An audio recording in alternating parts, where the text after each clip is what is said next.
তো প্রিয় দর্শক, আমি আজকে এখন যে বিষয়টা নিয়ে কথা বলতে আসলাম সেটা স্ক্রিনে বা আমাদের স্ক্রিনে দেখতেই পাচ্ছেন যে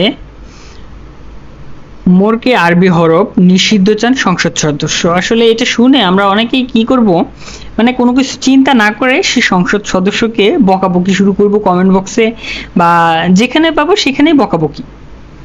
আসলে উনি এই আরবি হরফটাকে কেন নিষিদ্ধ চান বা কেন আরবি হরফ নিষিদ্ধ করতে হবে এটা কেন বলছেন, বা মোরকে মোরকে আরবি হরফ নিষিদ্ধ চান সংসদ সদস্য। আসলে মোরকে বলতে আমরা কি বুঝি?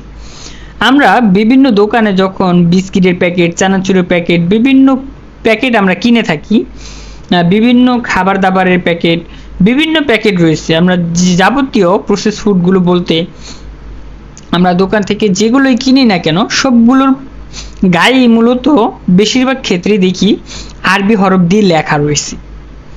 তো এই আরবি হরফটা সেই প্যাকেটগুলোর গায়ে যেন না লেখা হয় সেজন্য সংসদ সদস্য কথা বলেছেন, আর নিউজ টুইটে এটা নিয়ে নিউজ করেছে, মানে সবকিছু কেটে দিয়ে এটা নিয়ে নিউজ করেছে। এটা নিউজ করার একটা অন্যতম কারণও রয়েছে, আরবি হরফ।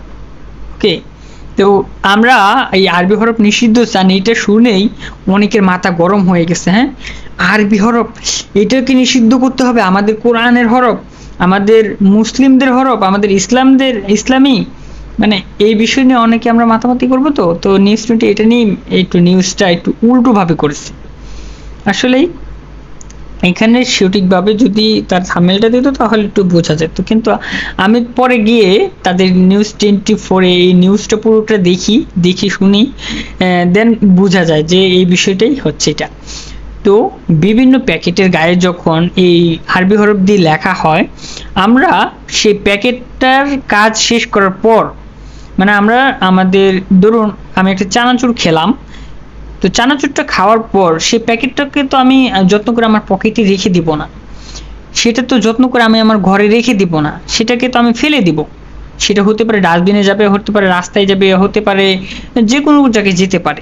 তো সেটাকে তো মানুষ পাড়া দেয়, এটা পাড়া পড়ে, এটার গায়ে লাথি পড়ে, এর জন্যই কিন্তু এটা আজকে এটা নিয়ে সেই সংসদ সদস্য সংসদে কথা বলতেছে।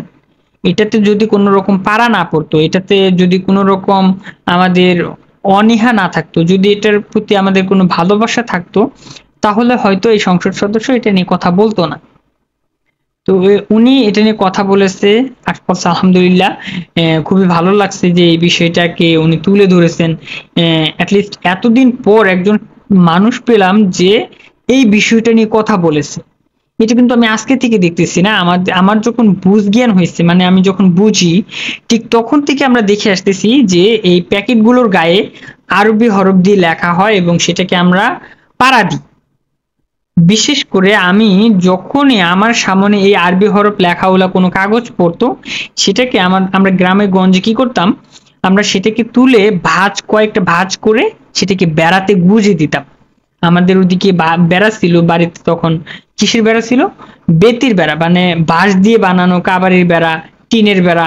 সেসব বেড়াতে আমরা চিপাতে গুজে রাখতাম যাতে কারো পায়ে না পড়ে।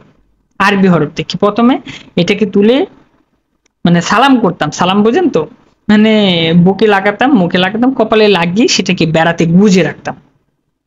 তো এই যে আজকে প্রায় কত বছর, আজকে প্রায় 18-19 বছর হয়ে যাচ্ছে।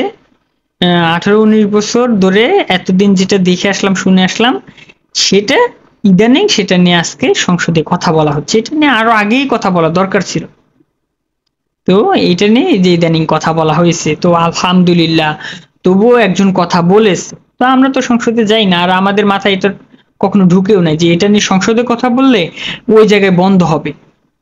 আমরা তো মনে করতাম কোম্পানি এটা দেয়, কেন দেয়, এটা না দিলেও পারে, এটাই চিন্তা করতাম। কিন্তু এটা নিয়ে সংসদে কথা বললে যে এটা বন্ধ হবে, গায়ে লেখা, এটা আমি জানতাম না। তবে এটাও বন্ধ হওয়া দরকার, এটা কার্যকর হওয়া দরকার। এটা কার্যকর হলে অনেক বেশি ভালো হবে। আর অবশ্যই ভিডিওটা শেয়ার করবেন এবং মানুষকেও জানানোর চেষ্টা করবেন যে এই বিষয়টা নিয়ে মানুষ কথা বলেছে বা এই বিষয়টা নিয়ে চর্চা হচ্ছে। ওকে, ভালো থাকবেন। আসসালামু আলাইকুম, আল্লাহ হাফিজ।